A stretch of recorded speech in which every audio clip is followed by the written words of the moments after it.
I know what you're saying. Tyler, that's Piett Red.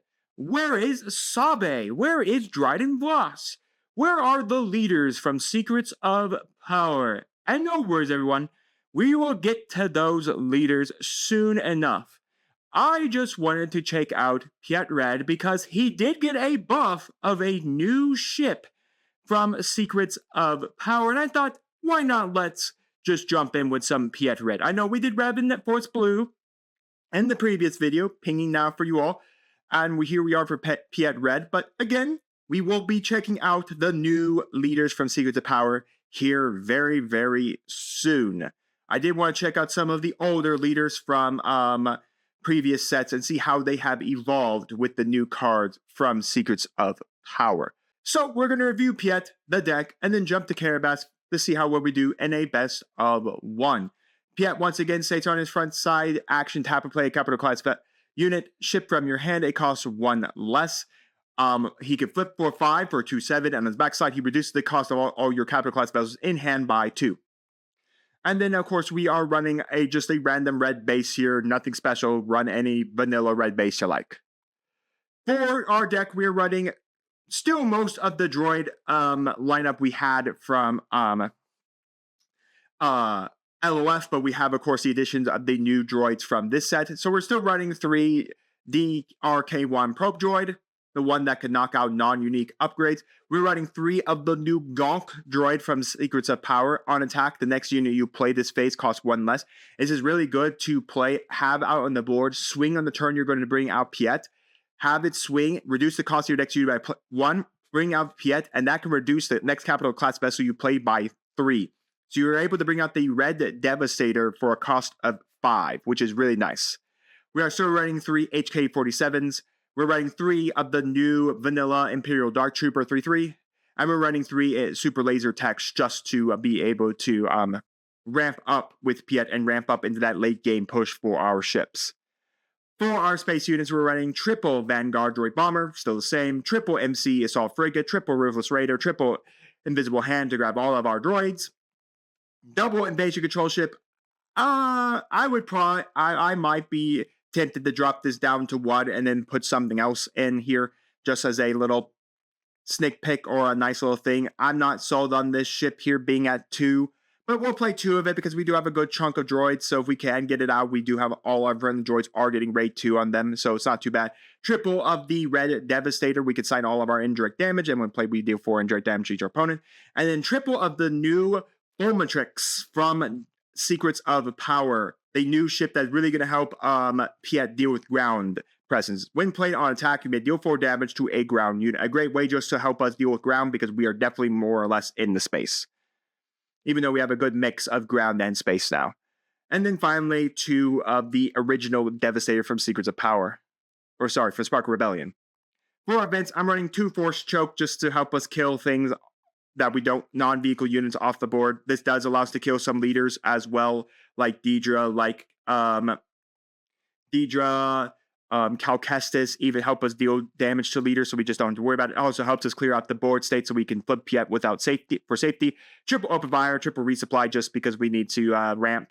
Triple Planetary Bombardment. Look at all these capitalized vessels. There's no reason why we can't do this, especially if we can combine it with the Devastator. So go Devastator like on a turn 5 play, and then we could get into a turn 6 play. Again, the turn 5 play only can happen if we have the GNK Droid out.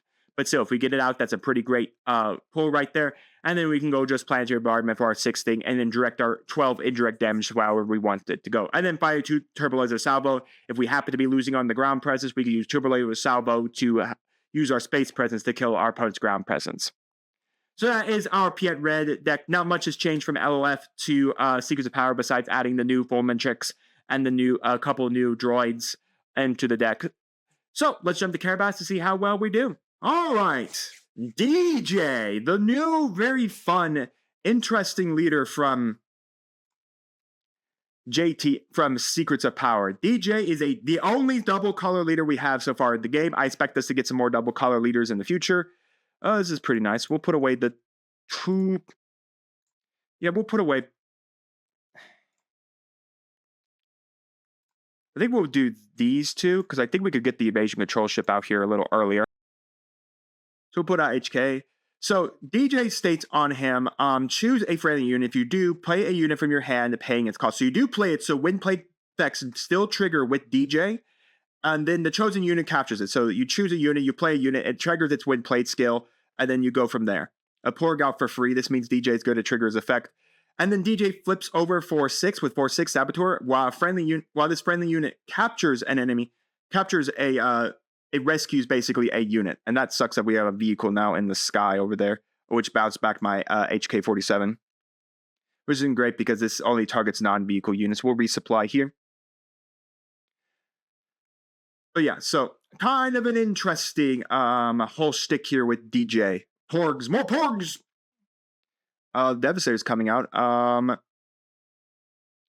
to put the HK away, I think, here. We will flip Piett. I think at this point, maybe we can go out the Evade Control ship here, and then next turn bring out like the Invisible Hand, or maybe go Visible Hand here first, and then bring out... the Porgs got themselves a blaster! Play for free. Look at them Porgs blasting it up. They got blasters. We'll kill the Porg. Murk the Porgs. The Porgs with a blaster. How hilarious. So he's going to trigger the effect here, DJ, to put Crosshair under that. DJ still needs to come out for 2. As a reminder, DJ, when flipped, it's really nice to put actually under the Lithrin. The Lithrin is the Libertine, is his personal ship. So it's really nice to put it under there because then you get the effect of that ship, allowing you to kill things. We're going to crash. We're going to play out the Vanguard for free. That does give us the ability to deal 2 damage to our opponent's base here because we did have a thing. Also, HK-47 saw something die, so that does bring that damage. Cantina Bouncer to bounce something back to my hand. The HK-47 just went back to my hand here. We're going to go for the... yeah, I think we're going to go for the Devastator. Hit... actually, now thinking about it. Hit 3, hit 1, done. Piett to attack the base. And the Oscillator base is very interesting. The fact that he's playing Oscillator here. We could put the Fulminatrix under. Very interesting thought process this guy has right now. Let's bring out... Let's go for HK out on the board. DJ's only at 4/6, so we could technically hit him with open fire, then kill him off with Piett. We could still also bring out the evasion control ship here because the fact is we still actually are under that 2 threshold. So we could bring that as well because that does have the 5. So not too bad. I think DJ's one of those interesting leaders as we got evacuated. Holy crap, he put everything back to my hand. All right. Lucky enough, I could just go Visible Hand again, bring out Gonk, play Gonk for free. But lucky enough, there is no hand size. It's always unlimited, so it doesn't matter. If you do that, hit for that pass. All the problem is that all he did was add everything back to my hand and give me everything back, which isn't too bad. I mean, the fact is I have to now play all these things again. Problem is I still have all my reduction. Not mentioning I can now bring out the Fulminatrix here, deal 4 damage to him. Sudden Ferocity under him. And 2 Sudden Ferocity. That's a very fierce DJ there. That is for sure. GNK Droid deal 1 damage to Piett. Or 1 damage to him. Then we can go there, dealing that. I have enough. I already had the reduction of 1, so this is a 7 cost here. That way I can kill off DJ here. He can't play anything else pretty much for the turn. So we're safe. For right now, we're safe. That's or I could bring out this, deal 4 damage. That's enough to kill off of him. Kill him off, get him off the board. We're going to bring out another GNK Droid, play it for free, and then we will pass. We'll put an MC30 away. I know it's a little strange to keep putting cards away, but again, I guess we could have killed him with Force Choke now thinking about it. We actually had the Force Choke. Again? Really? Again. Bouncing all my stuff back. Reduce the cost. We'll bring out this. Play that for free. Why not? We'll just keep playing things for free, I guess. Greedo. GNK Droid. He's just going to claim the initiative here. GNK Droid. Pass. Planetary Bombardment is pretty nice if we can get out the Devastator. No point in really resourcing here because we have 2 GNK droids to attack and then reduce the costs. 𝐒𝐓𝐾𝐄 to pump that up. It is annoying. All right, let's go. Okay, well, wait. Can we win from here? This has 6 damage. He can't 𝐒𝐓𝐾𝐄. He can't like spam someone on the board that suddenly deals damage. He is in red, so he does have Daring Raid. If he's got 2 Daring Raids, I'm dead. But he only has 27 health. 6 plus 5 is 21. And then this would be 23, 24, 25. Okay. GNK Droid at that. Sacrifice a GNK. And then remember, we do get to reduce the cost of our next card by 1 because of running it with a GNK Droid. Gorillas. 3 indirect damage over here. Okay, so then let's see. Probe Droid. So you only deal 2 damage if you decide to take the mill. Probe Droid kill Greedo. Let's see if he decides to take the mill. He didn't. He did, but unfortunately it's not it was a non-leader unit, so nothing you can do about that one.